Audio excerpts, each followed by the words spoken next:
On July 10th, 1906, inside the Bessemer department of United States Steel's South Chicago Works, a puddler named Angelo leaned forward to check a steel bar emerging from the rolling mill.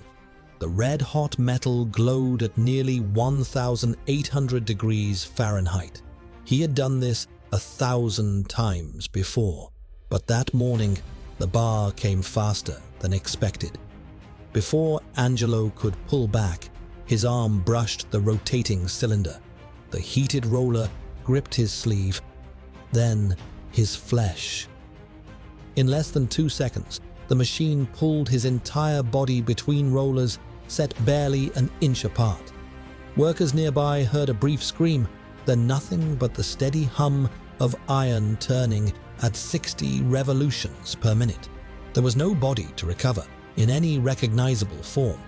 The foreman noted the time and signaled for production to resume within the hour. That same year, in Allegheny County alone, 10 men would die the same way, pulled into rolling mills that could not distinguish between steel bars and human limbs.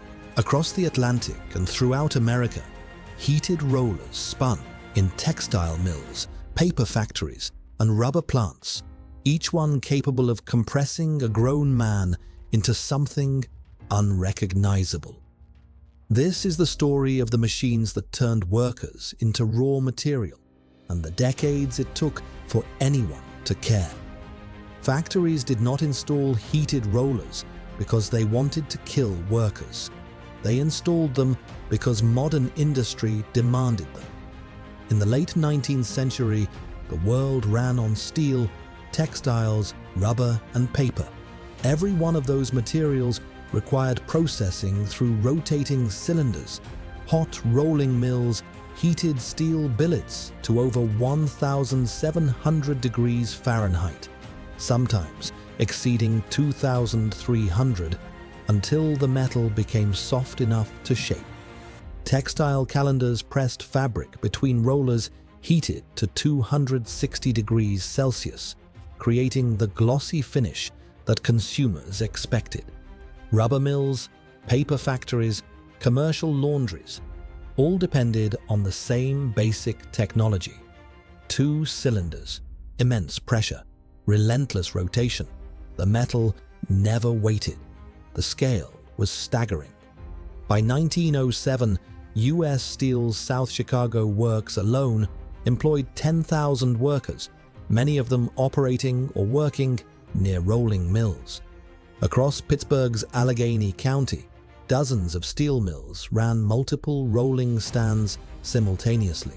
The Mahoning Valley in Ohio, the Chicago Lake Shore, Birmingham, Alabama, thousands of these machines spinning day and night. I need to pause here. If these industrial history stories are something you find valuable, I'd be grateful if you could subscribe and let me know in the comments which forgotten disasters I should investigate next. Now, back to the story. Workers stood inches from surfaces hot enough to glow red. Shifts ran 12 hours, sometimes 14 hours, sometimes more, 6 or 7 days a week. The ambient temperature in many rolling mills exceeded 100 degrees Fahrenheit before accounting for the radiant heat of molten steel. Men collapsed from exhaustion. Others simply made mistakes, and the mistakes cost everything. Most workers were immigrants. They spoke little or no English.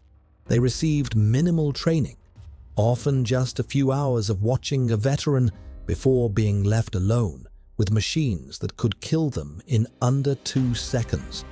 There were no safety manuals, no formal certifications. If you survived your first week, you were considered trained. The economic pressure never let up. A rolling mill could process hundreds of tons per day. Stopping meant losing money.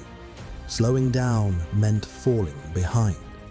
Workers were expected to feed material continuously, clear jams quickly, and keep pace with machines that never tired and never forgave. But the very features that made these machines productive, their heat, their pressure, their relentless rotation, also made them something else entirely. And as we'll soon discover, no one was counting just how often those rollers claimed more than metal. The machines spread like a contagion. By the early 1900s, rolling mills dominated the industrial landscape from Pittsburgh to Chicago, from Birmingham to the textile centers of New England. Allegheny County alone contained dozens of steel mills, each operating multiple rolling stands. The Mahoning Valley, the shores of Lake Michigan, entire cities built around the hum of rotating cylinders. And everywhere the rollers turned, workers died. In 1907, Crystal Eastman documented what no one had bothered to count before. Over 12 months in Allegheny County, 526 workers died from industrial accidents. Not injuries, deaths. 10 of those men were killed specifically by the operation of rolls, their bodies pulled through gaps designed for steel bars. But rolls were just one category. Cranes killed 42. Railroad operations inside steel yards killed 31. Falls claimed 24. And those were only the fatalities. Another 509 accidents sent workers to hospitals. At least 76 of those resulted in permanent, serious disability. Let me put that in perspective. One county, 1 year, more than 1,000 workers killed or maimed. William Hard's investigation of U.S. Steel's South Chicago works painted an even grimmer picture. In 1906, 46 men died at that single plant. Hard estimated that among the 10,000 employees, at least 1,200 were killed or seriously injured every year. He called his expose "Making Steel and Killing Men." The title was not hyperbole. Could you imagine working an entire shift, standing 3 feet from rollers hot enough to glow red, rotating fast enough to grab a loose sleeve before you could blink? If you worked in steel in 1907, you didn't have to imagine. You lived it every single day. The danger had a name. Engineers called it the nip point, the place where 2 rollers met and rotated toward each other, creating a V-shaped convergence. Anything that touched the surface near this point would be pulled inward. The geometry was simple. 2 cylinders, opposite rotation, a gap that narrowed to almost nothing. The physics did not care what entered that gap, and the danger extended far beyond steel. Textile calendars heated to over 200 degrees Celsius created identical nip points. Rubber mills processed hot compounds through similar configurations. Paper mills used calendar stacks to finish products. Commercial laundries ran mangles that could pull an arm through rollers meant for wet sheets. Each industry operated its own version of the same lethal geometry. But here's what makes this worse. No centralized database existed. No federal agency tracked injuries. Each mill recorded accidents in private ledgers, if they recorded them at all. Every death was treated as an isolated incident. The pattern was invisible because no one was looking for it. The machines kept running. The workers kept dying. And the physics that made this inevitable were hiding in plain sight, in the simple, silent rotation of heated cylinders that seemed so harmless from a distance. The physics was elegant, the consequences were not. When 2 cylinders rotate toward each other, they create what engineers call an in-running nip point. It is the place where the gap narrows to almost nothing. Any object that touches the roller surface near this convergence gets pulled inward by friction. The force depends on the roller's mass and rotational speed. For industrial rollers weighing several tons and spinning at 60 revolutions per minute, that force exceeded anything a human body could resist. Here's why that matters. The danger zone did not begin at the gap itself. It began inches before, the moment any part of a worker's body, a finger, a sleeve, a strand of hair, contacted the rotating surface within that zone, the machine would grip and pull. There was no threshold of contact that was safe. Any touch was too much, and the heat made everything worse. In hot steel rolling, the metal passed through at temperatures exceeding 1,700 degrees Fahrenheit. The rollers themselves reached surface temperatures hot enough to burn on contact. In textile calendars, heated steel bowls operated at over 200 degrees Celsius. Rubber mills processed compounds at similar temperatures. When human flesh met these surfaces, it did not just compress, it cooked. Workers were simultaneously crushed and burned. The combination made injuries unsurvivable and bodies unrecoverable. Could the machines be stopped in time? Not a chance. A roller spinning at 60 RPM with a circumference of several feet meant rim speeds exceeding 40 miles per hour. The time between initial contact and full compression measured in fractions of a second. No brake system of that era could halt thousands of pounds of rotating mass quickly enough to matter. By the time anyone realized what was happening, the accident was already complete. So why did workers get caught? Loose clothing was the most common trigger. Sleeves, aprons, and gloves could snag on rough roller surfaces or stick to tacky materials. But exhaustion played an equal role. 12-hour shifts, sometimes 14, 6 or 7 days a week, temperatures on the mill floor exceeding 100 degrees Fahrenheit. Fatigue slowed reflexes. A moment's inattention, just one, cost everything. What made roller accidents different from other industrial hazards was the absence of warning. A boiler might rumble before it exploded. A mine roof might creak before it collapsed. But the rollers gave nothing. No sound, no signal. The machine did not malfunction when it killed. It performed exactly as designed. It simply could not distinguish between steel bars and human limbs. The rollers never stopped. They couldn't, not quickly enough.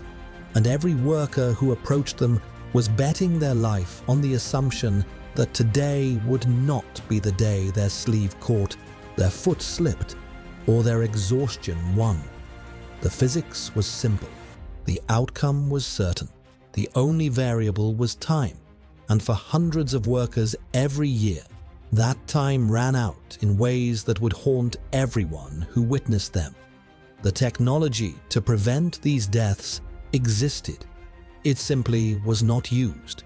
Guards could have been installed, fixed enclosures around nip points, interlocked gates that stopped the rollers when opened, automatic trip mechanisms triggered by presence in the danger zone. Engineers knew how to build these systems. They had been implemented in other contexts. But in rolling mills, textile factories, and rubber plants, the machinery operated almost entirely unguarded. Why? Because guards slowed production. Getting material into and through the rolls required close access. Workers needed to feed stock, clear jams, make adjustments. Any barrier that protected them also impeded throughput. And throughput meant profit. The choice was deliberate. Even where emergency stops existed, they were worthless. Mechanical brakes of that era could not halt multi-ton rollers quickly enough. Research would later establish that stopping distance depended on mass and rotational speed, and industrial rollers exceeded any feasible quick-stop capability. By the time an operator could reach a lever and pull it, the worker was already through the gap. Here's why that matters. The engineering community understood the danger. They understood the solutions, but implementing safety features cost money and reduced output. The decision not to install them was a choice, not a limitation. Workers paid for that choice with their bodies, and the legal system ensured they paid alone. 3 defenses shielded employers from liability. Contributory negligence meant that if a worker bore any fault, even wearing the loose clothing the company itself had issued, the employer escaped responsibility. The fellow servant rule meant that if a co-worker's action contributed to the accident, the company was not liable. Assumption of risk meant that by showing up for work in a known dangerous environment, workers had accepted the consequences. Courts called this the unholy trinity. It worked exactly as intended. Crystal Eastman's Pittsburgh survey documented the result.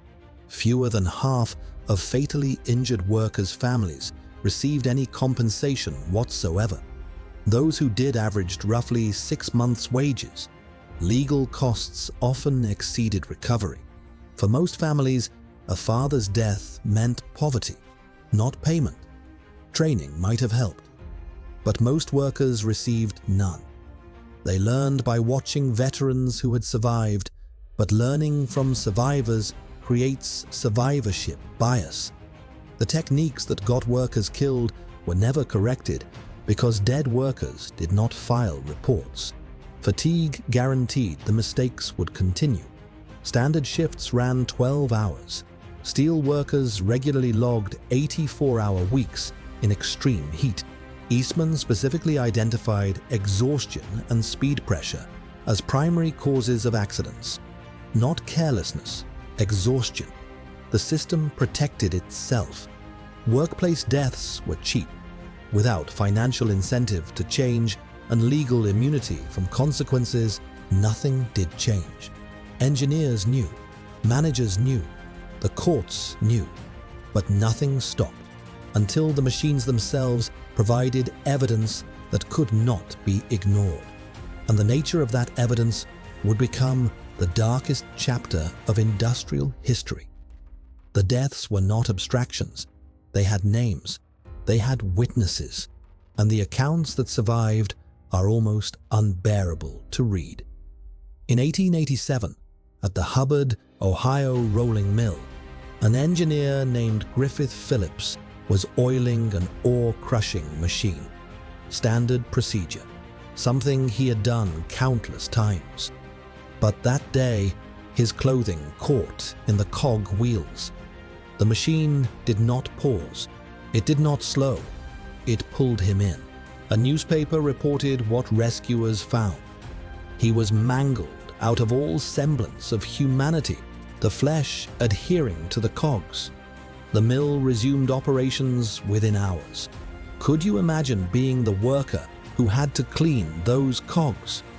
Robert Blincoe's memoir documented an incident in a textile mill that haunts me still.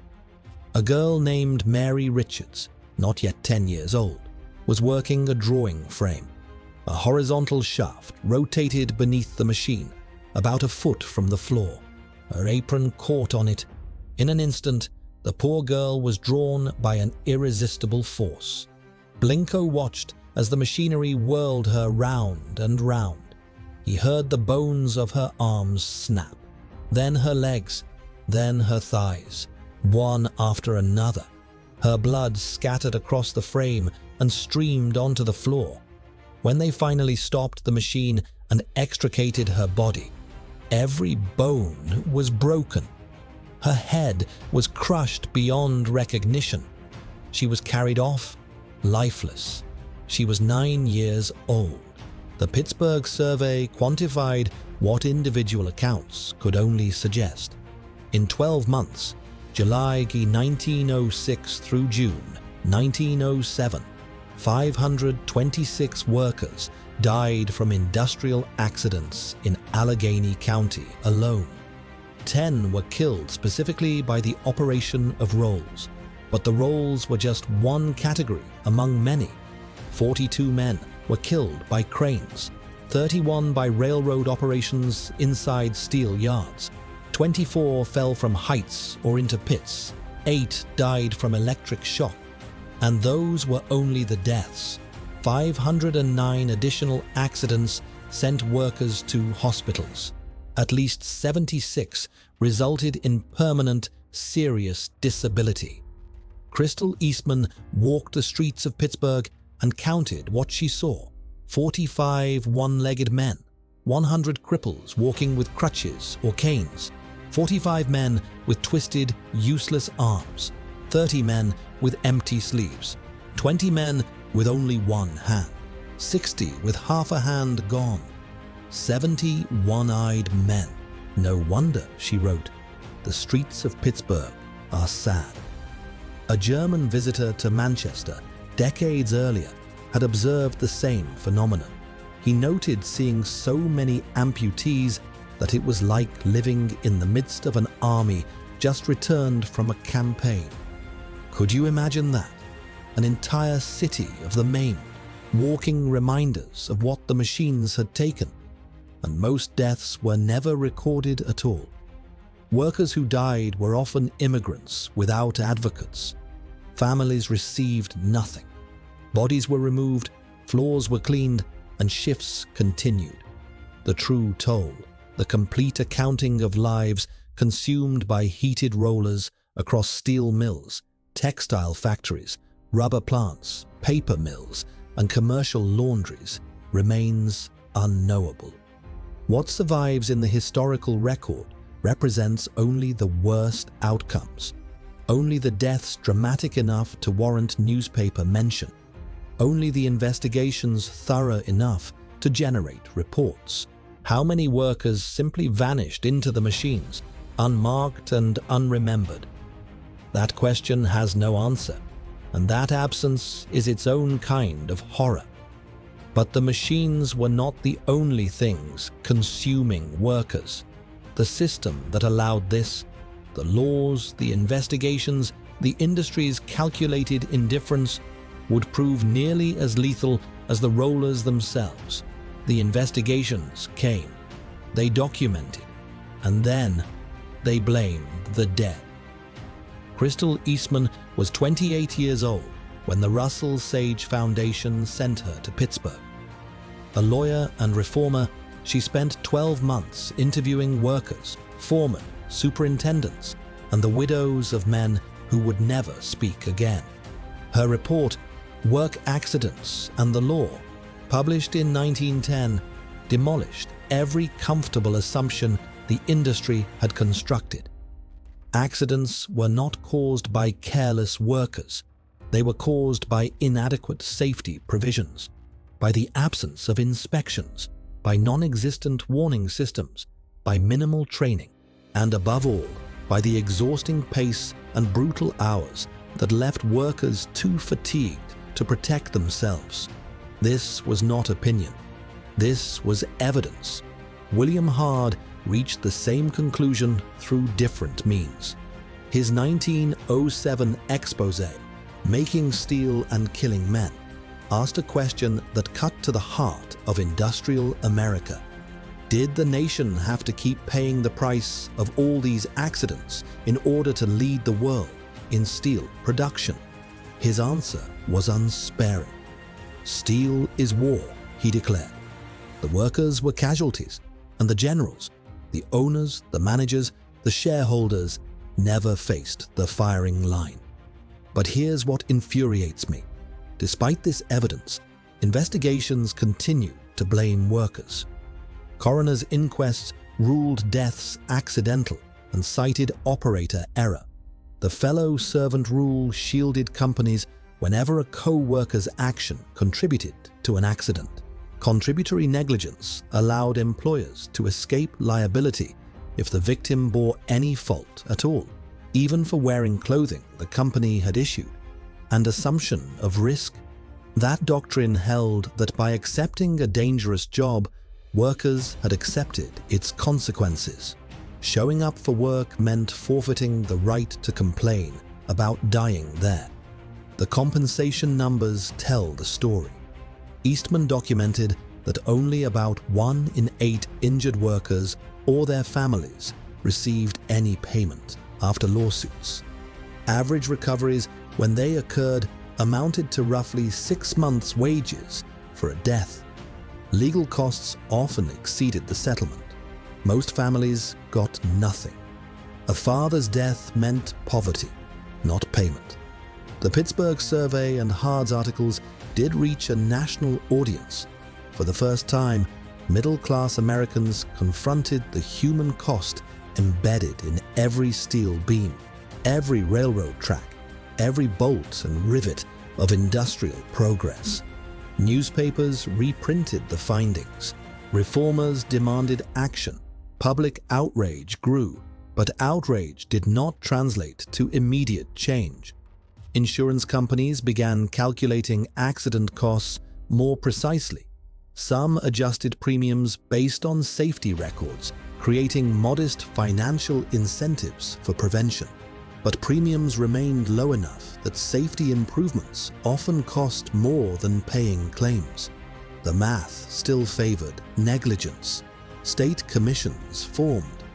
Following Eastman's work, New York Governor Charles Evans Hughes appointed her to draft the state's first workers' compensation law. It passed in 1910. Courts struck it down in 1911, ruling it unconstitutional.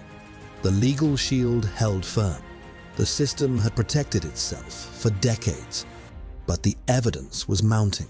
The photographs, the testimonies, the ledgers of the dead. They were building towards something even the courts could not ignore.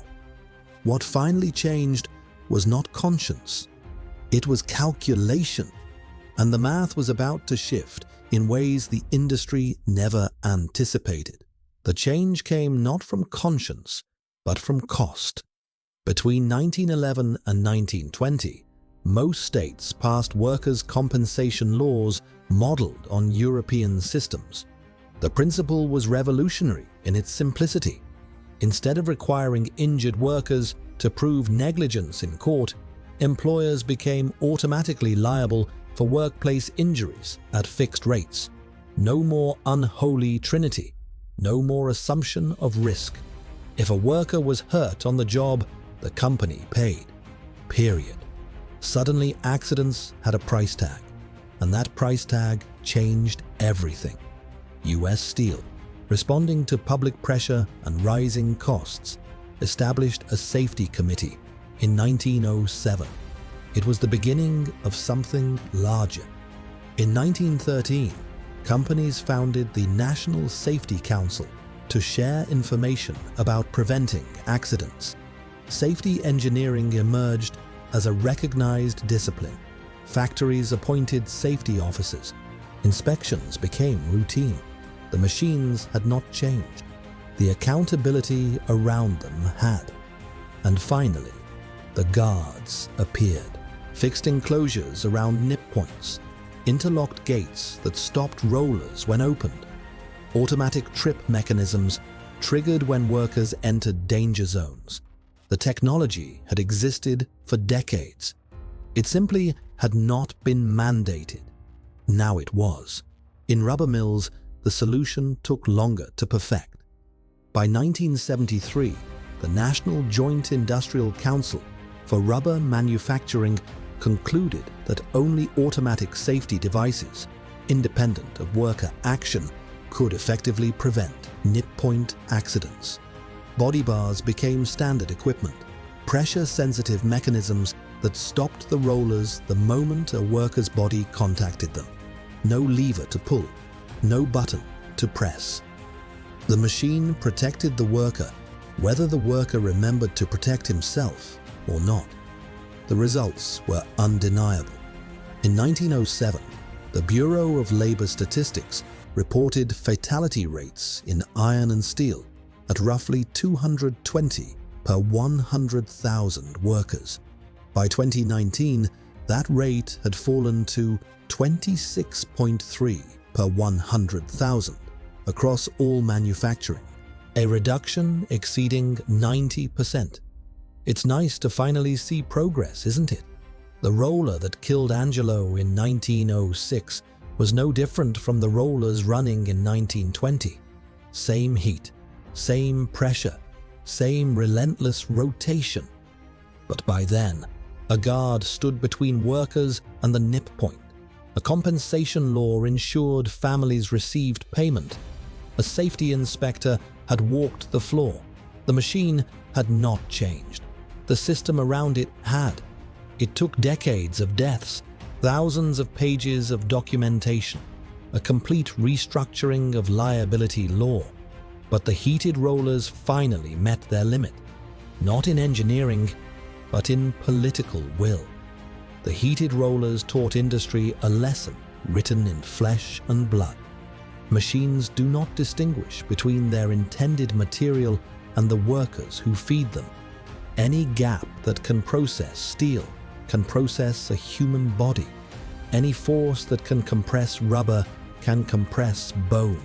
The only difference is whether anyone cares enough to install a guard, slow the line, or count the cost. For decades, no one did. The workers who died in those machines are not remembered by name, but the laws that protect their descendants exist because of them. They were the evidence. And finally, someone counted.